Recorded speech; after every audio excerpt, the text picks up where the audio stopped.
जय हिंद दोस्तों, आप सभी का इस YouTube चैनल पर तहे दिल से स्वागत है। आज हम लोग पढ़ने वाले हैं फ्रेंड्स, अंकित मूल्य से क्रय मूल्य ज्ञात करना।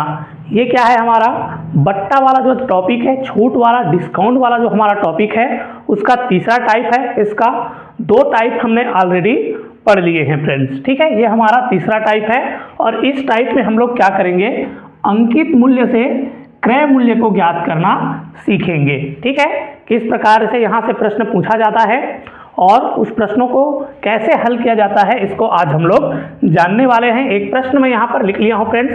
प्रश्न हमारा कह रहा है, किसी वस्तु का अंकित मूल्य 600 रुपया है।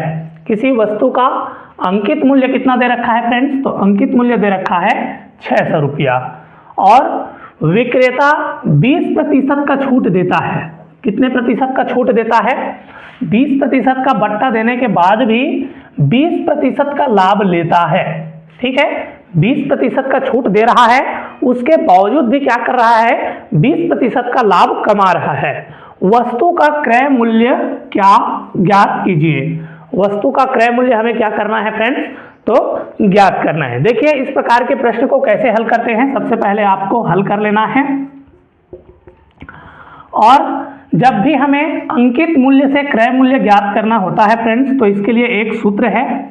पहले क्रय मूल्य लिखेंगे, क्रय मूल्य बराबर रहेगा हमारा अंकित मूल्य। अंकित मूल्य गुणा करके आपको लिख देना है 100 माइनस छूट प्रतिशत। छूट प्रतिशत 100 माइनस क्या लिखना है आपको, छूट प्रतिशत लिखना है, और नीचे में लिखना है 100 प्लस लाभ प्रतिशत। कितने प्रतिशत का लाभ हो रहा है उसको क्या कर लेना है, आपको नीचे लिख लेना है, ठीक है। देखिए अब इस सूत्र में क्या कर लेंगे, हम लोग मान को रख देंगे। अंकित मूल्य हमारा कितना दे रखा है फ्रेंड्स, तो अंकित मूल्य हमारा 600 रुपया है, तो मैं यहाँ पर 600 रुपया लिखूंगा। 100 माइनस छूट है, तो 100 कितने का छूट दे रहा है, तो 20% का छूट दे रहा है, तो माइनस करके मैं 20 लिख लूँगा। नीचे में हमारा क्या रहेगा, 100 प्लस लाभ प्रतिशत कितना है, तो 20% का ही लाभ हो रहा है, तो यहाँ पर मैं क्या करूँगा, 100 प्लस 20 लिख लूँगा, ठीक है। अब इसको हल कर देते हैं फ्रेंड्स, कितना हो जाएगा, ये हमारा 600, 100 में से 20 माइनस कर दूंगा तो ये हमारा 80 हो जाएगा, और 100 में 20 जोड़ दूंगा तो 120 हो जाएगा।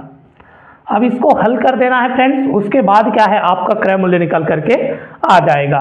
देखिए एक जीरो से मैं एक जीरो कटा दूंगा, 8 एक कम 8, 8 से नहीं जाएगा फ्रेंड्स, 4 दूनी 8 और 4 तिया 12, फिर 3 एक कम 3, 3 दूनी 6, 3 शून्यम 0, 3 शून्यम 0।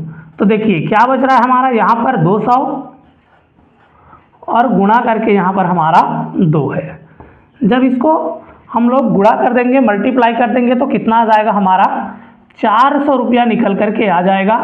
तो हमारा जो क्रय मूल्य है फ्रेंड्स, वो निकल करके आ गया है। अंकित मूल्य से आप क्रय मूल्य इस प्रकार से ज्ञात कर सकते हैं, ठीक है। ये हमारा क्रय मूल्य से अंकित मूल्य से क्रय मूल्य निकालने का सूत्र है फ्रेंड्स। इस सूत्र को आपको लिख लेना है, नोट कर लेना है, और आगे आपके सामने जितना भी इस प्रकार का प्रश्न होगा उसको आपको हल करते जाना है फ्रेंड्स, ठीक है। चलिए इसका स्क्रीनशॉट ले लीजिए, मैं दूसरा प्रश्न लिखता हूँ और इसको अच्छे तरह से हम लोग क्लियर कर लेते हैं फ्रेंड्स, ठीक है। चलिए इस टाइप का मैं अपना दूसरा प्रश्न लिख लिया हूं फ्रेंड्स। इस प्रश्न को देखते हैं किस प्रकार से हम लोग हल कर सकते हैं। प्रश्न हमारा कह रहा है, एक मेज का सूची मूल्य, सूची मूल्य मतलब अंकित मूल्य ही है फ्रेंड्स। सूची मूल्य बराबर क्या होता है, सूची मूल्य को ही हम लोग अंकित मूल्य कहते हैं, इसको भी आपको ध्यान देना है, ठीक है। कितना है, 800 है, उसे 25% का छूट देने के बाद भी 20% का लाभ होता है। 25% का छूट दे रहा है फ्रेंड्स, उसके बावजूद भी कितने का लाभ हो रहा है, तो 20% का लाभ हो रहा है। हमें क्या करना है, तो मेज का क्रय मूल्य क्या करना है, ज्ञात करना है। मेज का क्रय मूल्य हमें क्या करना है, ज्ञात करना है फ्रेंड्स। ठीक है, चलिए लिख लेते हैं हल करके। सूत्र हमारा क्या था, सूत्र हमारा था क्रय मूल्य बराबर अंकित मूल्य गुणा करके 100 माइनस छूट प्रतिशत, और नीचे में लिखना है 100 प्लस लाभ प्रतिशत। ठीक है, चलिए मान रख लेते हैं। अंकित मूल्य हमारा कितना है, 800 रुपये दे रखा है, तो यहाँ पर मैं अंकित मूल्य 800 लिख लूँगा। गुणा करके 100 माइनस छूट, तो 100 माइनस कितने का छूट दे रहा है, 25% का छूट दे रहा है, तो 100 माइनस 25 हो जाएगा। नीचे में कितने प्रतिशत का लाभ हो रहा है, तो 20% का लाभ हो रहा है। 100 प्लस क्या लिख दूंगा मैं, 20 लिख दूंगा। चलिए अब ये हमारा कितना है, 800 है। गुणा करके 100 में से मैं 25 माइनस कर लूँगा, तो ये मेरा 75 हो जाएगा। नीचे में 100 में मैं 20 जोड़ दूंगा, तो ये कितना हो जाएगा मेरा, 120 हो जाएगा। इसको हल कर लेंगे फ्रेंड्स, हल करेंगे तो हमारा क्रय मूल्य निकल करके आ जाएगा। ठीक है, चलिए हल कर लेते हैं। 1 0 और 1 0 क्या हो जाएगा, यहाँ पर ख़त्म हो जाएगा। उसके बाद 4 से कटा देता हूँ फ्रेंड्स। 4 से कटाऊंगा तो ये मेरा 3 बार में चला जाएगा, 4 तिया 12। 4 से कटा दूंगा तो ये कितने बार में चला जाएगा, 4 दूनी 8 और 4 शून्यम 0, 20 बार में चला जाएगा। ठीक है, अब देखिए इस 3 से ये 20 तो हमारा भाग जाएगा नहीं, तो इस 3 से हम लोग इसको कटा लेते हैं। 3 एकम 3 होगा, 3 दूनी 6 हो जाएगा। अब ये 7 है तो 1 बच जा रहा है, और इधर क्या ले लेंगे हम लोग, 5 को ले लेंगे। ठीक है, फिर 3 5 6 कितना हो जाएगा, 15 हो जाएगा। तो इस प्रकार से 20 गुणा 25 हो जा रहा है, और 20 गुणा 25 को हम लोग हल कर लेंगे तो कितना आ जाएगा, 25 दूनी 50 हो जाएगा, और 1 0 है तो पीछे में 1 0 लगा देंगे। 500 रुपया हमारा क्या है, क्रय मूल्य निकल करके आ जाएगा।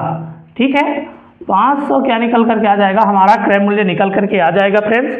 तो इस प्रकार से आप क्या है, क्रय मूल्य ज्ञात कर सकते हैं। ठीक है, चलिए अगला प्रश्न हम लोग लिख लेते हैं। चलिए यहाँ पर मैं अपना तीसरा प्रश्न लिख लिया हूँ फ्रेंड्स। तीसरा प्रश्न हमारा क्या बोल रहा है, एक पुस्तक विक्रेता 10% छूट पर पुस्तक बेचता है। छूट कितने प्रतिशत का है, तो 10% का छूट पर क्या है, पुस्तक बेचता है। यदि उसे 8% का लाभ होता है, कितने प्रतिशत का लाभ हो रहा है फ्रेंड्स, तो 8% का लाभ हो रहा है। पुस्तक का क्रय मूल्य ज्ञात कीजिए। ठीक है, लाभ होता हो तो पुस्तक का क्रय मूल्य ज्ञात कीजिए।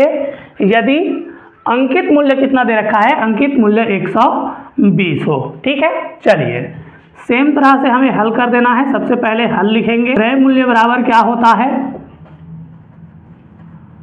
अंकित मूल्य गुणा करके 100 माइनस छूट, नीचे में रहेगा 100 प्लस लाभ। चलिए अब मान रख देते हैं। अंकित मूल्य हमारा कितना है, तो 120 रुपया है, तो 120 लिखेंगे। यहाँ पर हमारा छूट कितने का दे रहा है, तो 10% का छूट दे रहा है, 100 माइनस 10 लिख लेंगे। और लाभ कितना का हो रहा है, तो 8% का हो रहा है, तो 100 प्लस कितना हो जाएगा, 8 हो जाएगा।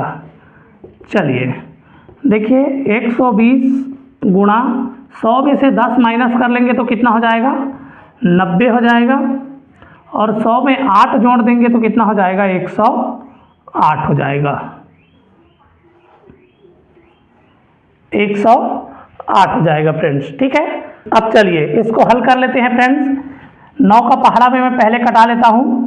9 एकम 9 और 9 शून्यम 0, 10 बार में हमारा 90 चला जाएगा। उसी प्रकार इसको भी हम लोग 9 से कटा लेते हैं। 9 एकम 9, अब ये 10 है तो 1 बचेगा, 18 बन जाएगा। 9 दूनी 18। उसके बाद 12 एकम 12, यहाँ भी 12 एकम 12 और 12 शून्यम 0। तो इस प्रकार से 10 गुणा 10 हो जा रहा है। 10 गुणा 10 को हम लोग हल करेंगे तो कितना आ जाएगा फ्रेंड्स, 10 तो हम 100 हो जाएगा, 100 रुपया हमारा क्रय मूल्य निकल करके आ जाएगा। तो क्रय मूल्य हमारा कितना हो जाएगा, 100 रुपया हो जाएगा। तो निश्चित रूप से फ्रेंड्स अंकित मूल्य से क्रय मूल्य जो ज्ञात करने वाला टाइप है वो आपको समझ में आ गया होगा। यदि वीडियो आपको समझ में आ गया है तो वीडियो को लाइक शेयर कर देना है और इसी प्रकार के प्रश्नों को हल करने के लिए हमारे चैनल को सब्सक्राइब कर लेना है। चलिए फ्रेंड्स फिर मिलेंगे ऐसे ही किसी टाइप को लेकर के, तब तक के लिए स्वस्थ रहिए, मस्त रहिए और एकदम शानदार तरीके से, एकदम जबरदस्त तरीके से पढ़ते रहिए। नमस्कार, जय हिंद, वंदे मातरम।